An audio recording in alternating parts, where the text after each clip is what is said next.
It wasn't big or fancy, but it was mine. There were always books on the floor and sketches on the walls, people coming in and out. It felt more alive. But when I closed the door, it became quiet. Like it was my place to breathe.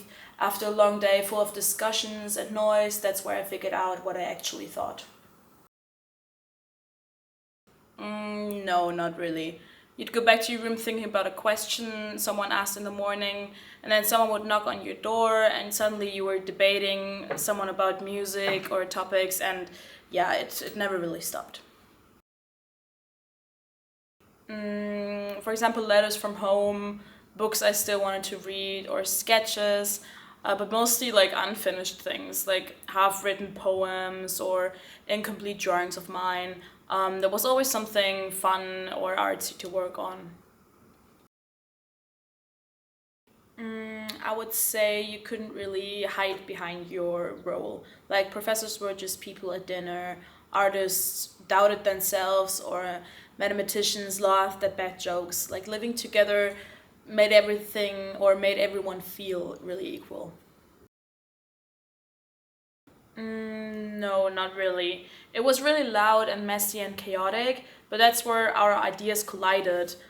You'd sit down with a painter, for example, and stand up questioning your philosophy paper. And sometimes after dinner, no one really left. Like someone would start playing music, and people would sing or even dance together. And the dining hall turned into a shared space, and not just for eating, but for being together. No, we always sat together. Like they argued and listened to us, and sometimes they asked even more questions than we did. Yes, actually. One evening, someone asked, "What if art isn't something we produce, but something we practice?" And we argued about it for like 3 hours, and I still think about that sometimes. It teaches me patience, listening, and disagreement without distance. Like you learned how to think and not just what to think. Yes, it was not just a college, it was more of a community that believed learning could be different. And I actually found my closest friends or my best friends here at the Black Mountain College.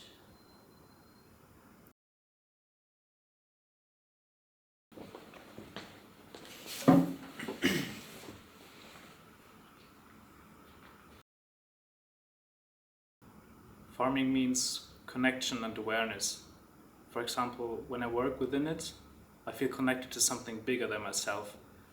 It reminds me that food just does not appear, it grows slowly with care and attention. Farming makes me more present. I notice the weather, the conditions, the seasons. It teaches me to slow down and to respect natural processes. Us students and teachers didn't just study ideas, we lived them. Working on a farm created a sense of equality and somehow shared responsibility. Everyone contributed in it, everyone was part of it. It wasn't just only about producing food, it was about building community and understanding that learning happens through doing. Working outside feels immediate and honest. In a classroom, you think about concepts. On a farm, you experience them, yeah, in real life situations.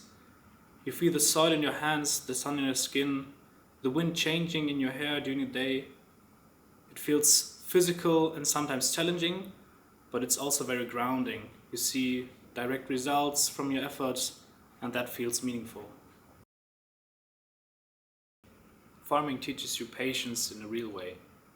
You cannot rush growth. You also learn observation, for example, in noticing small changes in plants, animals, soil, and weather. It develops responsibility because living things depend on your care. Books can explain these ideas, but farming lets you experience them with your whole body. Farming is creative because you constantly respond to changing conditions. The land is never exactly the same. You plan, but you also adapt. In that way, it's similar to art. You work with materials that have their own character. You shape them, but you also listen and react. Creativity here is not only expression, it's collaboration with nature. To be honest, I see food completely differently now. You understand how much time and care are behind every meal. It makes you more grateful and more conscious. You waste less. You appreciate simple ingredients more deeply because you know the work that went into growing them. Farming matters today because it reconnects us with the essential processes of life. In a fast digital world, we often forget where things come from. Farming reminds us of connection between people, land, and time. It teaches us balance, humility, and sustainability. Even if we don't all become farmers, understanding the process of growing food can change the way we live.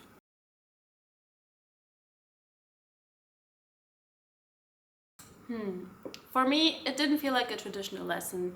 No one was really sitting there correcting every note or telling you what was right or wrong. Instead, we were asked to listen, not just to the music, but also to ourselves. For example, a piece could be played once, then changed, then played backwards, and suddenly it meant something completely different. And I think that's what made it different. We weren't learning to perform, we were learning to perceive. I would say for me personally, improvisation was uncomfortable at first because you couldn't hide behind your preparation, and when you play something you've just invented, it feels very exposed. But here at Black Mountain College, mistakes were not treated like failures. They were possibilities. Sometimes a wrong note would lead to something far more interesting than what we had planned. And over time, I stopped being afraid of not knowing what would happen next. And that changed more than just how I played, it changed how I thought as well. I would say for me, music definitely didn't stay in the classroom, and I think that's also how other people perceived it. Because someone would just start playing in the dining hall, and then people would gather around, sometimes just listening, and sometimes singing, sometimes dancing. And music wasn't really a scheduled activity, it kind of moved with us. So it connected to the formal and the informal, the lessons and the evening, and the individual and the group. And looking back, I think music wasn't just something we all studied, it was something we shared.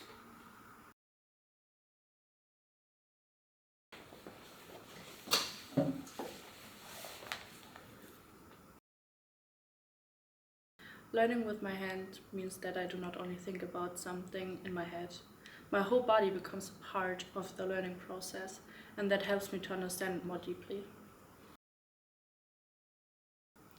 Yeah, I remember one moment when I worked on one object for such a long time and nothing worked out the way I wanted it. And suddenly I understood why my original idea did not work. And this experience completely changed the way I thought about the problem. For me, art is something that I live every day in the workshop, in my conversations, and in the way of seeing the world. And not only something that I study in a theoretical way. For me, the difference is that in the workshop, thinking and doing are not separated. I can experiment freely, make mistakes, and learn directly from my own actions while creating something. I experience the work in the workshop as very collaborative because we correct and support each other, and the teacher works alongside us instead of standing above us. It becomes much clearer and more concrete when I create something related to it. I can remember it better because I have literally held the idea in my hands and worked on a solution for the problem that was once there. Making mistakes are actually very important for my learning because the mistakes are like material for thinking and often lead me to new ideas instead of just being something negative. I would say the workshop changes my view on other subjects because I can see that even mathematics and theory can have an aesthetic and sensory side to them when I connect them with materials and practical work. For me, the workshop is a classroom where my head, my heart, and my hands learn together and where my thoughts become visible through the things I create.